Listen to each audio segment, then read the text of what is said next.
Hey everybody. Um, I'm gonna go ahead and start this um, this process called the message matters. Now I've named this mainly because there's a lot of disinformation that has been going on, quite frankly, heavily since 2017. Um, you can kind of know exactly where I'm coming from in regards of disinformation from 2017 and who has started the process, if you will, of flagrant disinformation. Um,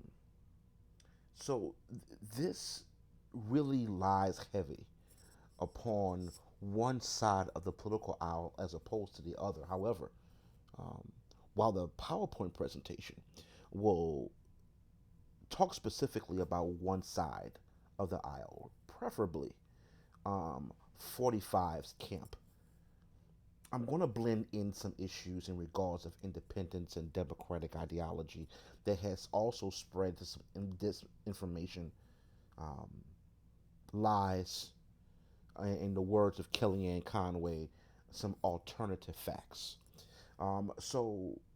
Buckle up, sit tight. This won't be very long, but it's extremely important to kind of grasp this concept.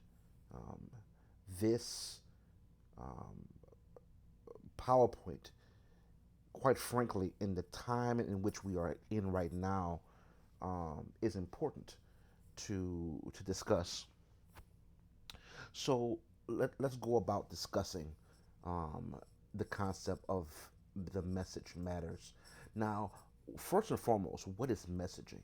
Um, Messaging is a process of communicating information, whether it's through the news, whether it's through requesting information, etc., through various means, whether it's text messages, letter, verbal notification. Heck, let's go way back into the fax era, right? That's basically the concept of messaging. Now, a good message should clearly state what to do, how to do it, when to do it, and what would be the result of it. This perspective is highly important because it's extremely important to understand the good messages from the bad. Now, I'm not going to tell you exactly what bad messaging looks like because, quite frankly, you put on the news, whether it is Fox News, whether it is MSNBC, whether it is Breitbart Media Corp, or whether it is, let's say, Huffington Post News Corp.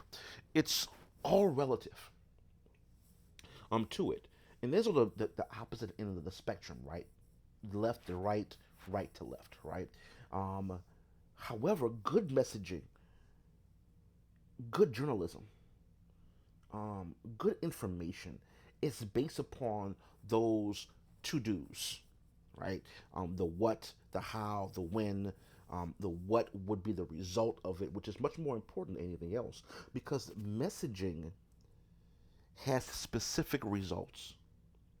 And these specific results um, can dictate so much in regards of viability, in regards of good for the community, good for society, bad for community, or bad for society overall.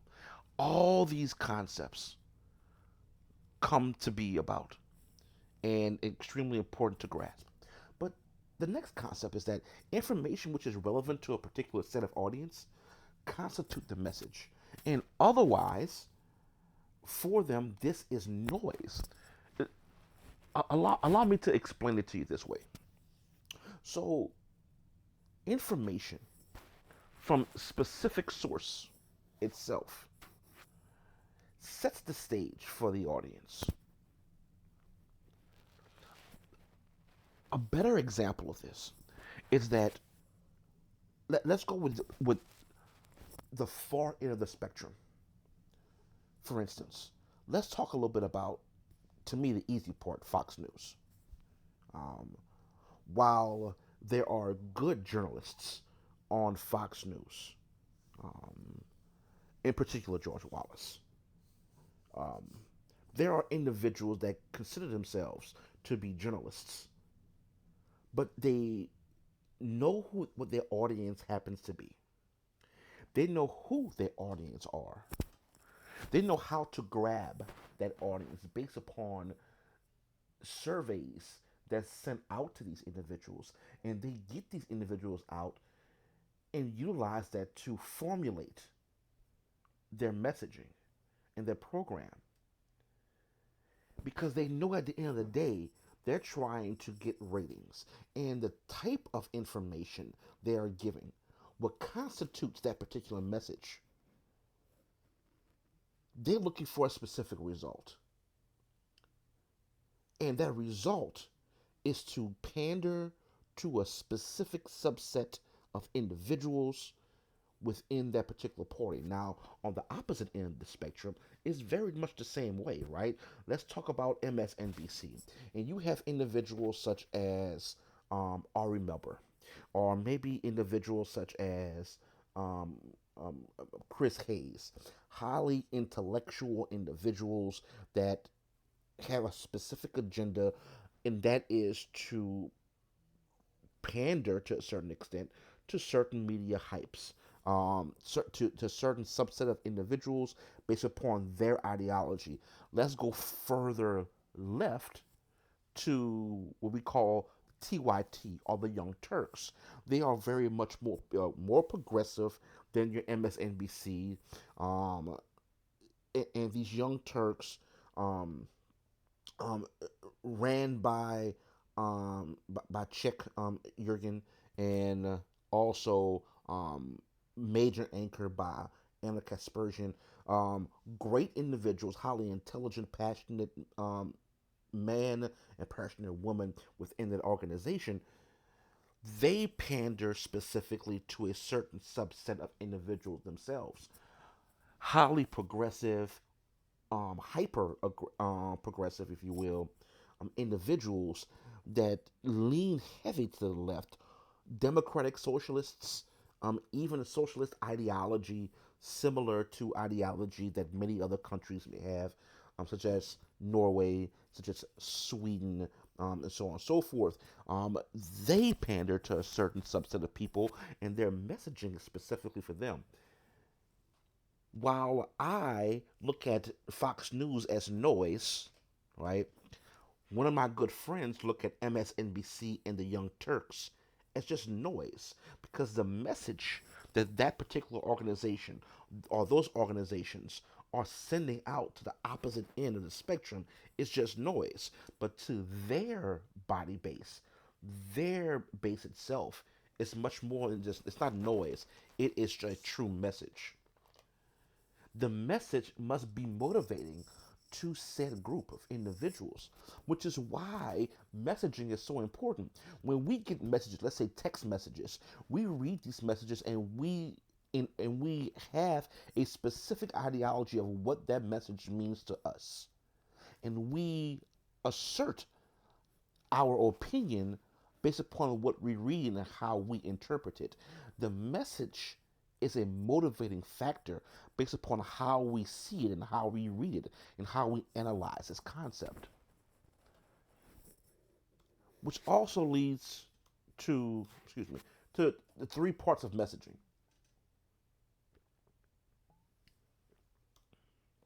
One is coding.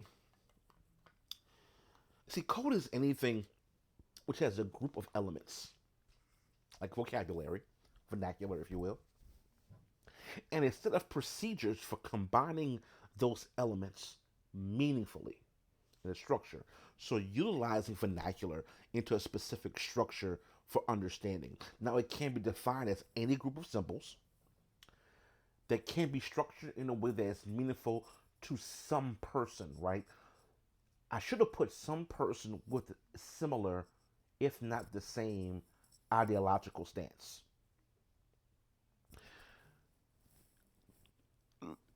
Let's take again the two opposite sides of the spectrum. Let's go far left versus far right. Let's go to the Young Turks, and let's go to my opinion, Fox News, right? Um, the vernacular and the structure of that vernacular has some sort of meaning. Let's take the Young Turks, for instance.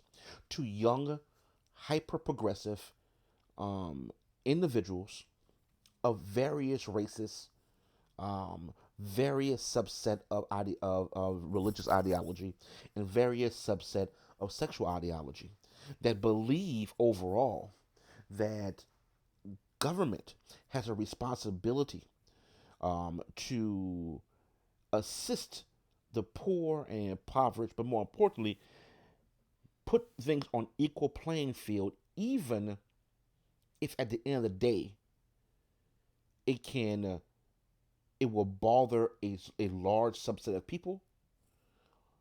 But as long as people has a good footing of survival, of maintaining a household, and not struggling, if you will, that's their perspective. The government has an obligation, fundamental obligation, to help its citizens, even at the detriment of others. Now, on Fox News will come out to tell you that no one, I mean absolutely no one, should be entitled to specific programs such as Social Security, welfare, food stamps, things of this nature. The coding or the vernacular that set up the structure within Fox News specifically panders to individuals with the same ideological stance and believes the same thing. While individual like certain media groups like MSNBC and Young Turks may criticize the presidency of Barack Obama, they also understand that Barack Obama has much more similar ideology as opposed to the criticism and the hypercriticism that they provide to 45. And in reverse perspective, Fox News praises 45 much more than criticizes him, while at the same time reversing that concept to former President Barack Obama when they criticize him on almost everything as opposed to giving him any sort of praise overall. The vernacular and the structure in which the vernacular is set to has some sort of meaning based upon the same ideological stance they're pandering to. Now, the second part of messaging is content. Now, content is the material in which the message selected by the source, Fox, Young Turks, MSNBC, Breitbart, CNN, Huffington Post, um, PBS, list goes on and on, to express his purpose or their purpose itself. It has both elements of structure and, of course, the elements of the vocabulary slash vernacular as well. Look, what's involved in the vernacular that sets up the structure is everything. Think of the content, right, as the entree, right? The content is the entree portion of the meal, where the individuals, the audience, specifically ties them into this particular ideological structure or this perspective. So they, if you will, chomp, right, upon the content because the content is what they prefer. Now, the question is, what type of content are they chomping on, right? What type of content are they digesting? And the content can be negative, it can be positive, it can be somewhat in the middle, but the concept is that they are chomping upon the content, enjoying the content, and using that content accordingly based upon what they believe in. There's a lot of individuals that only watch Fox News, and there are some individuals that only watch MSNBC, and there are some individuals that only watch CNN.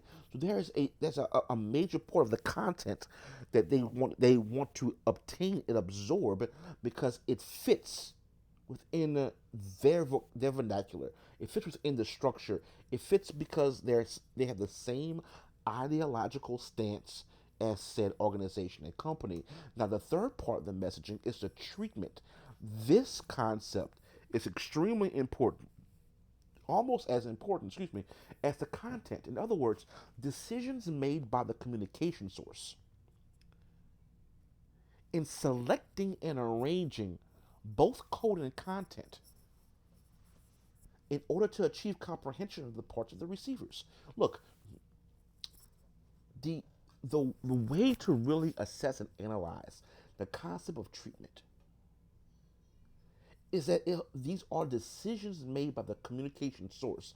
The decisions that are made by Fox News, by MSNBC, by Breitbart, by the Young Turks, um, uh, by Huffington Post, by The Blaze, by CNN, um, by PBS, and so on and so forth. The decisions that are made in communicating the information, in selecting and arranging the type of code, the vocabulary, the structure, right, the vernacular, the structure itself, is the achievement perspective for them because they need you to comprehend the receivers. They need you to comprehend the information so you're able to receive and absorb it because this is what you want based upon the demographics, based upon the type of individuals that do the surveys, that goes to that particular the bosses, the marketing team, and they're able to adjust accordingly. Probably a better example of this when it comes to treatment wise, I love using this example when I do speaking engagements about this.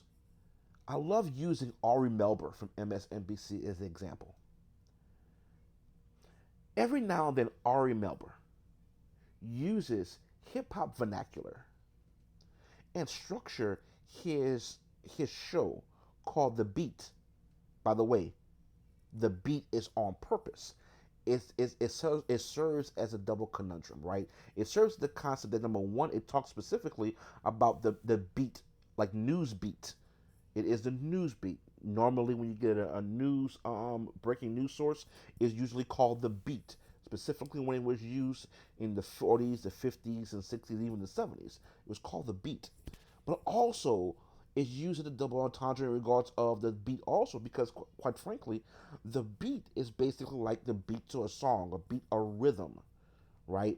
And he uses a lot of hip hop vernacular to structure his news source because the demographics that's given to him shows that young individuals, whether it's young, like older high school students or even college students or individuals right out of college, tune in to his show and uses that young demographic that he gets and frame his show around just that. Uses hip hop lyrics from Nas, Outkast. Um, I've heard him use lyrics from KRS One, the Sugar Hill Gang. Use vernacular, hip hop vernacular from Biggie Smalls and from Tupac and so on and so forth. He uses this because he understands the receivers get this information and use this accordingly. So they must be able to, he must be able to maintain his demographics. So these three parts of messaging is just as important, not just on the left side of the aisle, but also on the right side of the aisle, which leads me into the concept of points of it: accuracy, honesty, and details. Now we'll grant to you a lot, and I do mean a lot, of sources either aren't very accurate, aren't very honest, and don't particularly go into detail on issues and things. So this happens quite a bit overall. But the perspective of coding in regards of vernacular and structure, the perspective of content, the perspective of treatment, combine all this together, links itself to the perspective of accuracy, honesty, and details. And maybe, just maybe, very few true um, news organizations and corporations specifically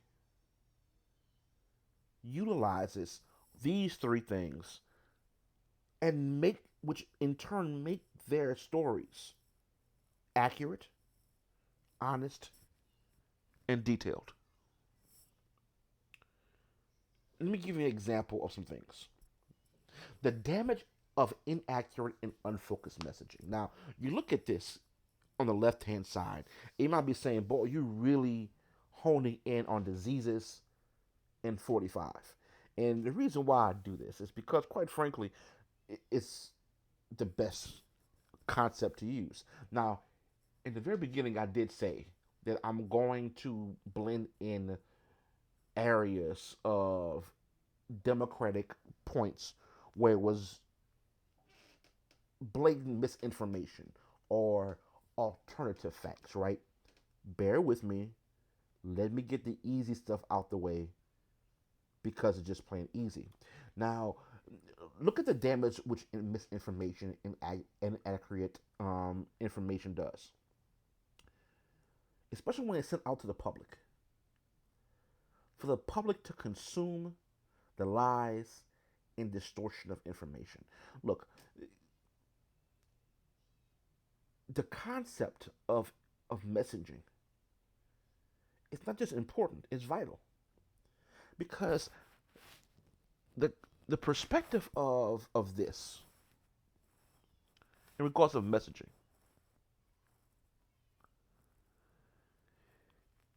is critically important because lives are at stake at times. Lives depend upon accurate information in hand.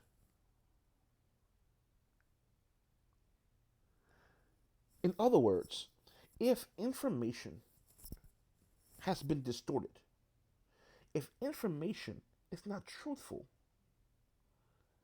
small lies, small inaccuracies, small distortions eventually becomes big ones. A very small one was about how the president was inaccurate, gave inaccurate information about the crowd size of an inauguration. Almost to the point where he was literally obsessed with the perspective that Obama's inauguration in 2009 wasn't two times larger, or three, four, or five. It was like 10 times larger. Not just that, but also in regards of the perspective of television ratings as well. And because of his distortion of this, forced the press secretary at the Times, Sean Spicer, to vigorously denounce the fact that Obama had a larger crowd size. Now, you might be asking yourself, this is small, this is minuscule to the larger component, right?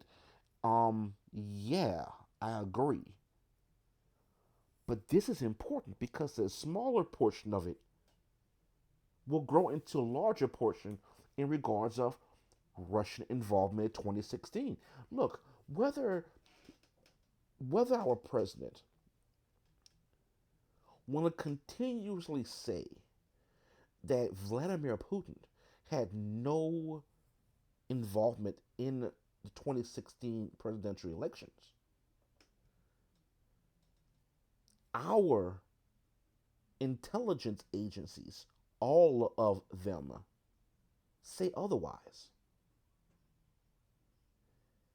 And it says something when a democratically elected president, at least seemingly democratic elected president, takes the word of an authoritarian dictator who summoned his strongmen to kill, poison, maim individuals that detest and talks against his presidency. It says something about character wise. The small lie and distortion of the crowd size grew larger when it came to the 2016 presidential election, which in turn leads to one of the largest lies that causes death even to this day. This is a COVID 19. Now, I'm going to talk a little bit about COVID 19 in a different lecture. But it's important to understand, and I have this link here because Media Matters for America sent out on multiple airwaves, YouTube, Facebook, Instagram, a 2.5 minute vignette, right, on how messaging changed and at the beginning caused so much harm to people to the point where we're at a state where we're in now of the inaccurate misinformation and lies and distortion and harmful rhetoric that Fox News gave. And then, in a matter of a week, literally switch their ideology, their perspective, almost as if the previous week never existed. The lies and distortion and inaccurate information causes lives to be lost. And when you don't believe something, when you have doctors and individuals that went to school for this tell you that this is a serious matter and must be taken seriously. But if all you watch is one specific news source that specifically skirts around this perspective with the hopes of elevating the current president or even past presidents, it's not just wrong, it's flagrantly disgusting. And I'll put this up on my page later on in regards to actual video, but it's so important to grasp this perspective in full, which leads me to solutions to false messaging. Now, I really, really like this concept. And basically, everyone has a responsibility to combat the scourge of fake news, like like real fake news, not this so-called you know grandiose concept of fake news because you don't like the messaging by someone and you're gonna call it fake news. I mean, like real fake news, right? This ranges from supporting investigative journalism, true investigative journalism. We must be able to reduce financial incentives for fake news and improving digital literacy among the general public. Understanding where to get real news as opposed to fake news. How can we snuff out fake news? We need to incentivize real investigative journalism that provides quality information, accurate information, honest information, detailed information that we all need to absorb and be able to use in our daily lives. This is the only way that will go. It's the only way this will work. Let's go in more detail. In regards to solutions to the messaging itself, there's four particular areas in regards of this that needs to be analyzed and take into real consideration. First, government responsibilities, because government does have a responsibility in regards of combating this perspective. In regards of government responsibilities, one concept is to encourage independent and professional journalism, what we just talked about just a second ago.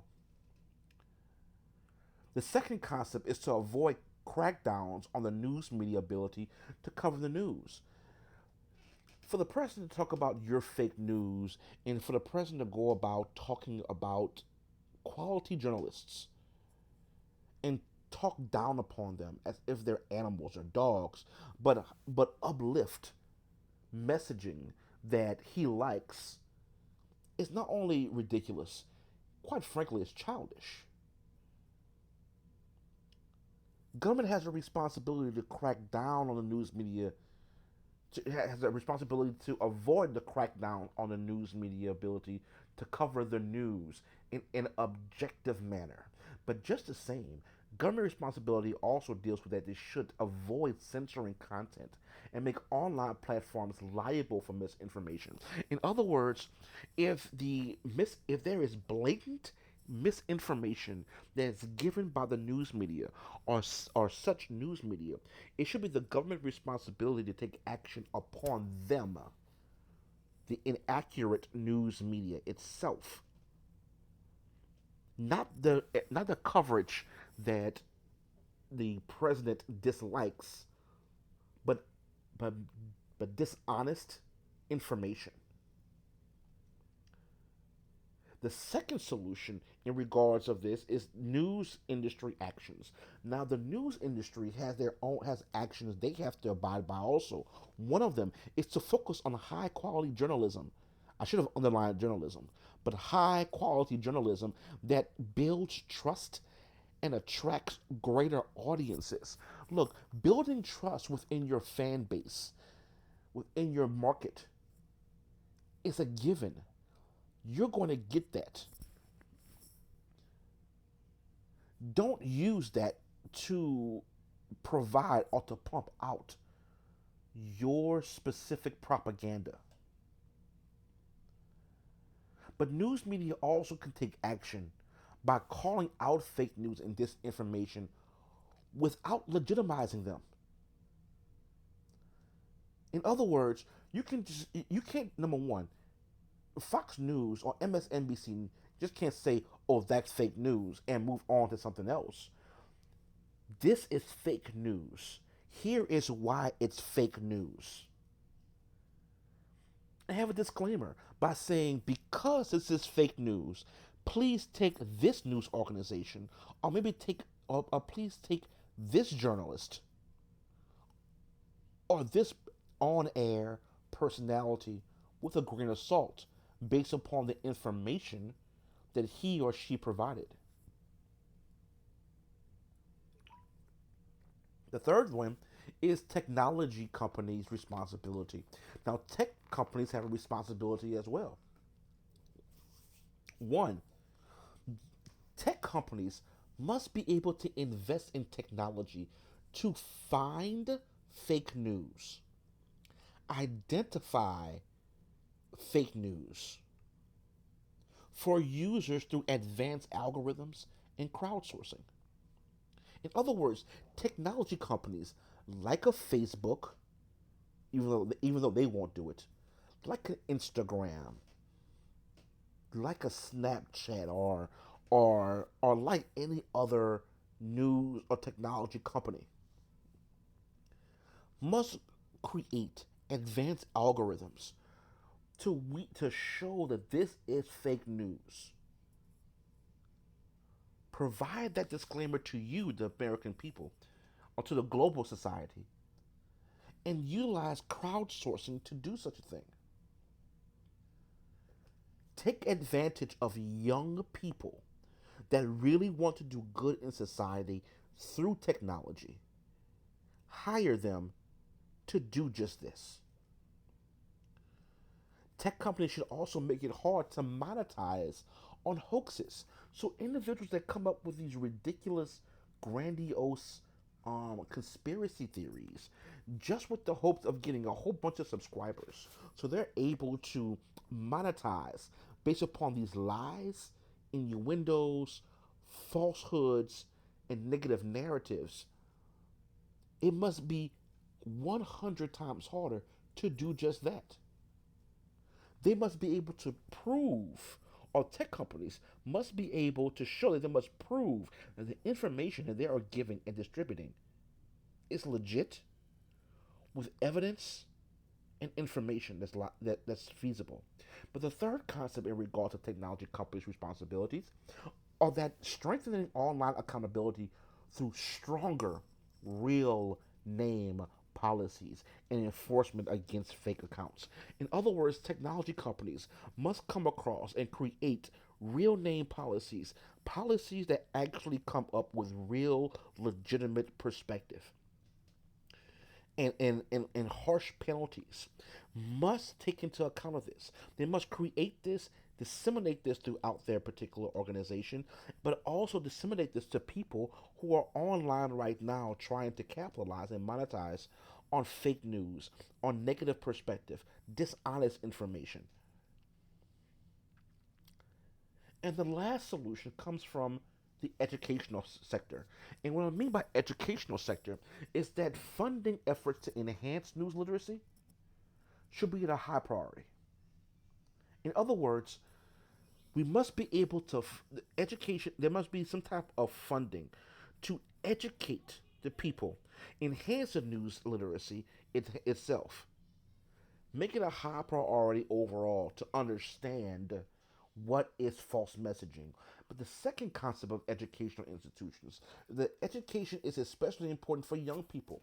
We must be able to continuously educate our young people, whether they are in middle school, high school, or college, as to the effects of false messaging and the negative connotations that it has, not just on a short term basis, but much more importantly, over a long term perspective as well, and show what the end results will be or could be for them.